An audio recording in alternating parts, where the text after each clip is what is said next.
Hello friends, welcome back to management mantra by doctor Barkha Gupta. कैसे हैं आप सब? तो जैसा आप जानते हैं कि ये जो हमारा सेशन है this is related to the कि लाइक जो आप लोगों के एग्जाम होने वाले हैं उससे रिलेटेड आप लोगों के यहाँ पर एमसीक्यूज दिखाई जा रही हूँ। ठीक है, तो इसमें मैंने बहुत सारे एमसीक्यूज आप लोगों को करवाए हैं। इसी सीरीज को आगे बढ़ाते हुए पार्ट 9 इसका हम लेकर आए हैं।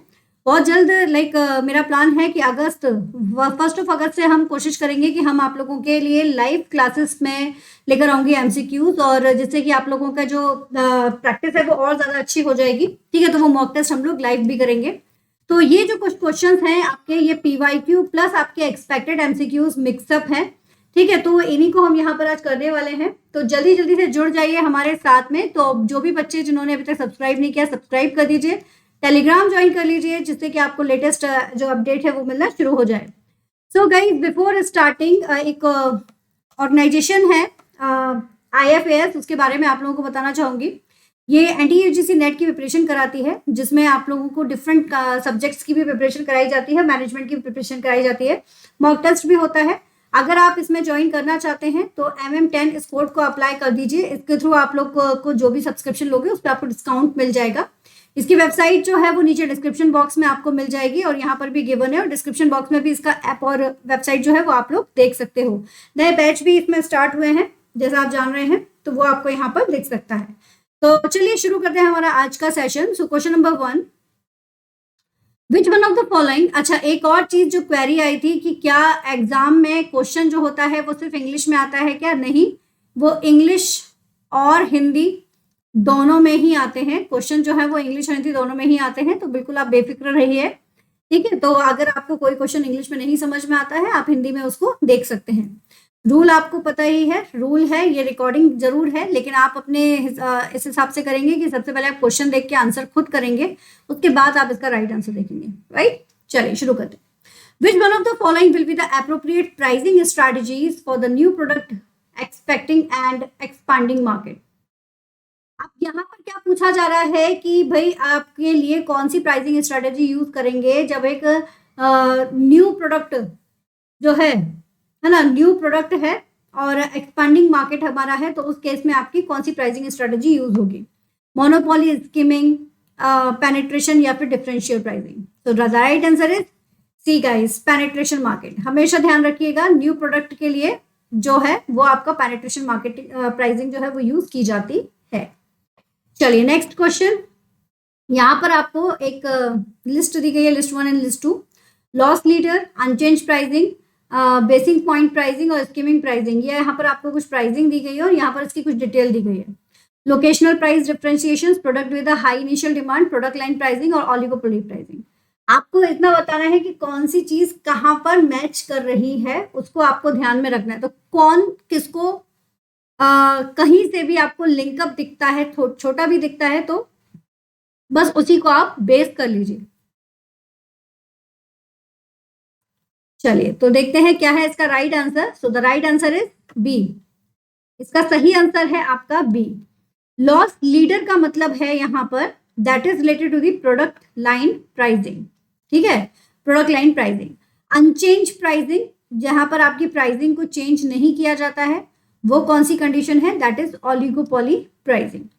बेसिक पॉइंट प्राइसिंग, बेस कहां पर दिया जा रहा है? लोकेशनल प्राइस डिफरेंशिएशन पर। और स्कीमिंग प्राइसिंग कहां पर आपकी हो रही है? It is product with high initial demand. ठीक है, तो this is related to the ये इस तरह के क्वेश्चंस आप लोगों को पूछे जाते हैं, जिसमें आपको इतना पता होना चाहिए कि लाइक स्कीमिंग प्राइसिंग जो है वो कहाँ पर यूज की जा रही है, कब यूज की जा रही है, या फिर जो अनचेंज प्राइसिंग है वो कहाँ यूज हो रही है। ये छोटी छोटी चीजें आपको पता होगी तो आप इजीली कर लेंगे। Next question number 3, according to Henri Fayol, which one of the following combinations of qualities are required for a manager. अब हेनरी फ्यूल की अगर बात आई है तो इन्होंने क्या, कौन सा जो है वो मैनेजमेंट दिया है, ये आपको पता होना चाहिए। जल्दी से मुझे कमेंट बॉक्स में लिख के बता दीजिए। साइंटिफिक मैनेजमेंट, आपने साइंटिफिक मैनेजमेंट दिया है, या फिर आपका हाथोन एक्सपेरिमेंट दिया है, मॉडर्न मैनेजमेंट दिया है, एडमिनिस्ट्रेटिव मैनेजमेंट दिया है, कौन सा दिया है हेनरी फ्यूल ने? जल्दी से बताइए। फिर 14 प्रिंसिपल्स इन्होंने दिए हुए हैं, 5 फंक्शंस इन्होंने दिए हुए हैं, वो फंक्शंस कौन से हैं ये भी मुझको कमेंट बॉक्स में जरूर बताना। ये सारे के सारे पॉइंट हेनरी फील से जुड़े हुए हैं ना। क्या क्या क्वालिटी है जो मैनेजर के रिगार्डिंग उन्होंने यहाँ पर बताई है वो आपको बताना है। So the right answer is C guys. According to Henri Fayol, एक मैनेजर के अंदर physical, mental, moral, educational, technical, experience, ये सारी क्वालिटी होनी चाहिए। They are all are the required quality जिसका कॉम्बिनेशन अगर किसी मैनेजर में होता है तो ही विल सक्सेस। ठीक है, चलिए next question. Question number 4, new classical organisation theory emphasis on which type of organisation. तो ऑर्गेनाइजेशन स्ट्रक्चर कौन सा फॉलो करता है न्यू क्लासिकल ऑर्गेनाइजेशन थ्योरी। तो न्यू क्लासिकल ऑर्गेनाइजेशन थ्योरी में जैसे आपने देखा था कि ह्यूमन रिलेशन पर ज्यादा फोकस किया जाता है। तो they are basically focused on flat structure of organisation, tall structure, coordination by hierarchy या फिर unity of demand command. So the right answer is flat structure of organisation. इनका जो मानना था वो फ्लैट स्ट्रक्चर की तरफ ज्यादा फोकस था। चलिए नेक्स्ट। अब यहाँ पर एक सिंपल सा क्वेश्चन पूछा गया है कि ट्रेनिंग एंड डेवलपमेंट की प्रोसेस को आपको एक राइट सीक्वेंस में रखना है। तो need analysis, validation, evaluation, implementation of programme and instructional design, इस तरह के क्वेश्चंस को करने के लिए सबसे पहले ना हमको क्या देखना पड़ता है कि स्टार्टिंग पॉइंट क्या है। तो firstly focus on the starting point and the lastly focus on the end point. अगर ये दो चीजें आपको पता है तो थोड़ा सा आसानी हो जाती है किसी भी आंसर को करने के लिए। अब देखो स्टार्टिंग तो सभी ने ही बता दिया तो कोई ऑप्शन ही नहीं बचा हमारे पास कि नीड एनालिसिस पहला होगा ही होगा। अब आप ये पता कर सकते हो कि भाई नीड एनालिसिस तो ठीक है, लास्टली क्या होगा, लास्ट में हम क्या करेंगे, इसको अगर आपने आइडेंटिफाई कर दिया आंसर आपके सामने निकल कर आ जाएगा। सोच लिया सबने? चलिए देखते हैं क्या है answer. So the right answer is C, as I told you कि भाई हमको क्या करना है ना, फर्स्ट स्टार्टिंग पॉइंट देखना है और हमको ये पता होना चाहिए कि लास्ट पॉइंट क्या है। तो आपको भी पता है कोई भी प्रोसेस अगर करते हैं तो उसकी जो लास्ट प्रोसेस होती है वो एंड पॉइंट जो होता है वो इवैल्यूएशन होता है। ठीक है, और ये देखो सी सिर्फ एक ही पे दिया है। सो this is the right one. So need analysis पहले किया, फिर हमने एक इंस्ट्रक्शन डिजाइन कर लिया, फिर हमने वैलिडेशन देखा कि जो भी हमने चूज किया है वो सब सही है या नहीं, फिर प्रोग्राम को इम्प्लीमेंट किया और फिर उसको इवेल्युएट कर दिया। Right, so this is the right sequence. बहुत इजी क्वेश्चन है, इजीली कर पाओगे। Next, which one of the following is related to the standard of personnel. अब पर्सनल का स्टैंडर्ड किससे रिलेट है? Job specification, job description, job design या job evaluation? सोचिए समझिए फिर आंसर दीजिएगा, because they all are the somehow it's look like similar. तो स्टैंडर्ड ऑफ पर्सनल किसको बिलोंग करता है? तो the right answer is specification. As you know कि डिस्क्रिप्शन और स्पेसिफिकेशन ये दो पॉइंट है जो कि जॉब एनालिसिस में इंक्लूड होते हैं, है ना।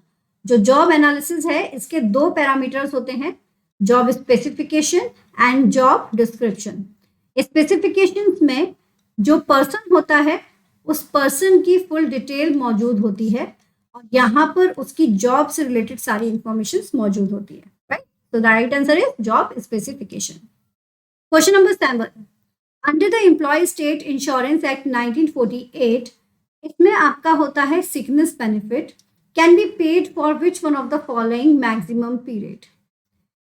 एम्प्लॉय स्टेट इंश्योरेंस एक्ट 1948 के अकॉर्डिंग जो सिकनेस बेनिफिट प्रोवाइड होता है, जो ईएसआई एक्ट होता है इसमें ना आपका maternity benefit, sickness benefit, medical benefit, है ना, और आपका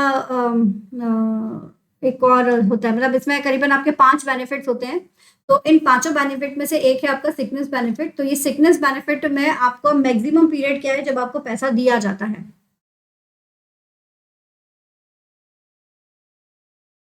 राइट आंसर सी, 91 डेज है, वो भी 2 consecutive benefit period. 2 consecutive benefit period किसे कहा जाता है वो भी मैं आप लोगों को बता देती हूँ।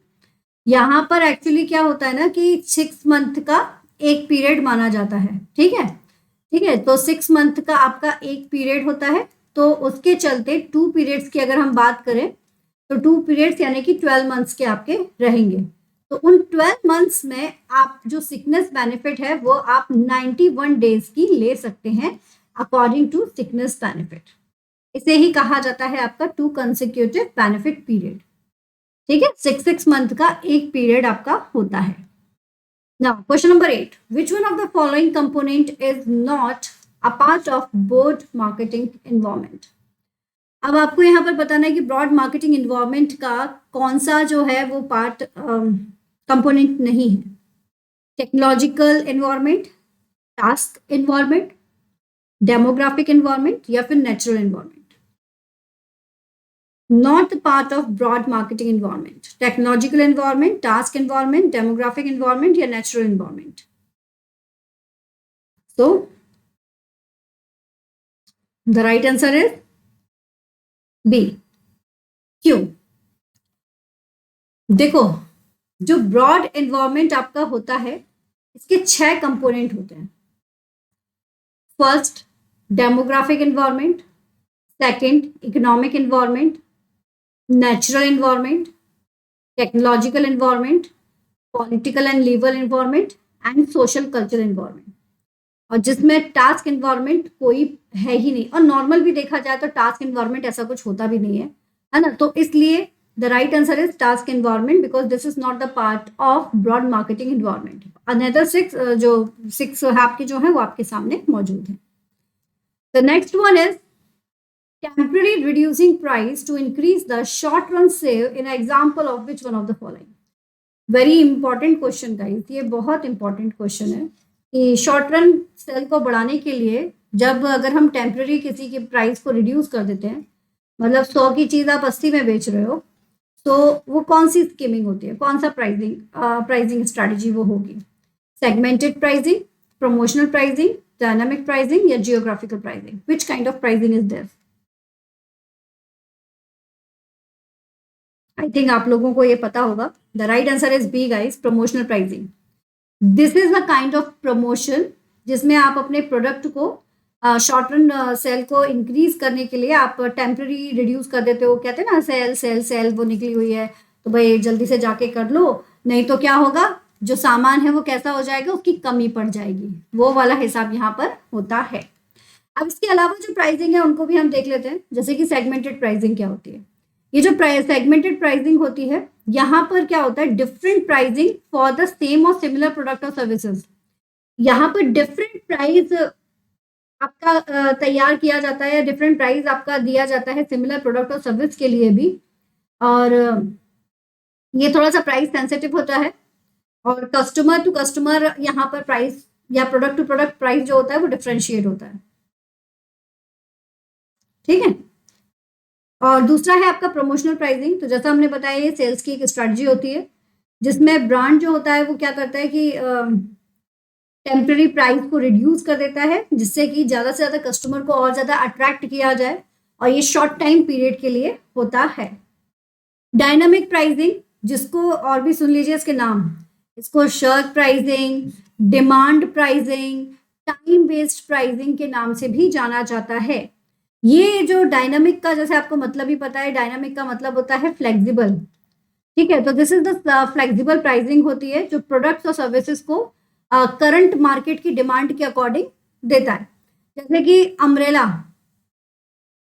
की डिमांड, ये जो हमारा प्यारा सा अम्ब्रेला है, इसकी अगर हम डिमांड देखेंगे तो आप देखोगे कि रैनी सीजन में तो इसकी डिमांड बहुत ज़्यादा जो है वो बढ़ जाती है, लेकिन ठंड में अगर बात करा जाए तो इसकी जो डिमांड है वो कैसी हो जाएगी जी, वो कम हो जाएगी।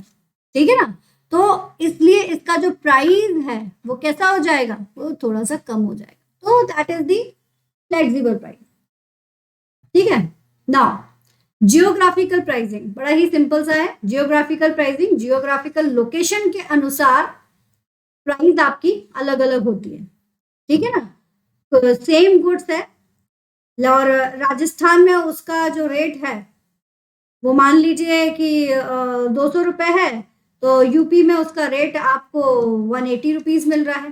तो ये चीज़ हो सकती है based on the geographical location, और कहाँ पर किस चीज़ कैसी मिल रही है उस पर भी ये डिपेंड कर जाता है। ठीक है, चलिए नेक्स्ट क्वेश्चन स्टेटमेंट्स वाला है। 2 स्टेटमेंट आपके सामने। स्टेटमेंट 1 कहता है इन डेवलपिंग एडवर्टाइजिंग प्रोग्राम, जब आप एक एडवर्टाइजिंग प्रोग्राम को डेवलप करते हो, marketing manager must always start by identify the target market and buyers motive. Developing advertisement programme, जब आप एक एडवर्टाइजमेंट प्रोग्राम को डेवलप करते हो तो मार्केटिंग मैनेजर जो रहता है वो क्या करता है, ऑलवेज स्टार्ट बाय, वो किस चीज से स्टार्ट करता है कि सबसे पहले वो टारगेट मार्केट और हमारे जो बायर्स के मोटिव है उसको वो आइडेंटिफाई करने की कोशिश करता है, उसके बाद ही वो एडवर्टाइजमेंट प्रोग्राम को डेवलप करता है। Statement 1। Now the statement 2, a company में रन मल्टीपल एड्स, जो कंपनी है वो मल्टीपल एड्स कैंपेन चलाती है at the same time, each emphasize the different aspects of its brand and services। और हर चीज जो है वो उसके ब्रांड और सर्विसेज के डिफरेंट एस्पेक्ट को शो करता है। So according to you which statement is correct? Both are the correct, only one correct? Up to you. चलिए, सोच लिया, समझ लिया, let us see the answer. The answer is C guys. जैसा आप देख ही रहे हो कि दोनों ही स्टेटमेंट हमको ना करेक्ट लग रहे हैं। ये वाला भी सही है और बिल्कुल सही बात है, कैंपेन किस लिए किया जाता है वो भी यहाँ पर शो किया गया है, right? So this is all about today guys. आज के थे ये इंपॉर्टेंट 10 क्वेश्चन, और अगर आपने इन 10 को भी कर लिया, सारे आपके सही निकले हैं, तो मुझे जरूर कमेंट बॉक्स में बताओ कि कितने क्वेश्चन सही निकले हैं।